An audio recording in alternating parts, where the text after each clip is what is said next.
Yani bir Türk olduğunuz için Türkiye'nin savaşa girmesini istemiyordunuz ki. İstemiyordum, ben istemiyordum. Ama Türkiye'nin savaşa girmesini istemiyordum. Evet. Sonra Türkiye'nin savaşa girseydi Kafkasya'da savaş başlayacaktı.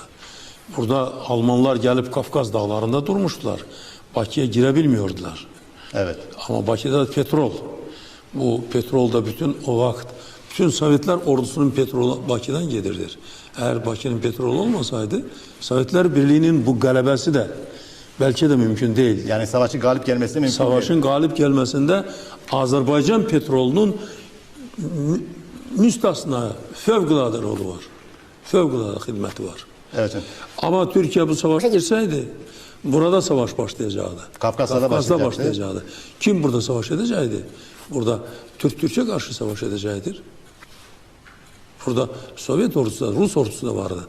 Ama burada Türkler de yaşadı, Azerbaycanlılar da yaşadı.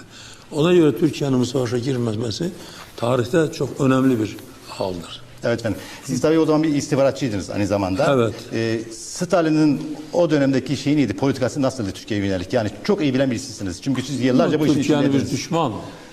Türkiye'nin bir düşman. Çünkü Türkiye Almanya'nın bir bloktaydı, yani biriydi. Ona göre Türkiye'nin düşman hesap edildiler. Evet. Ama aynı zamanda Türkiye'nin savaşa girmemesi Sovyetler Birliği tarafından çok iyi kabul edilirdi. Yakşı Yani kabul edilirdi. savaşa girmesini istemiyordu. Elbette ki istemiyordu. Şüphesiz. Evet efendim. İstemiyordu.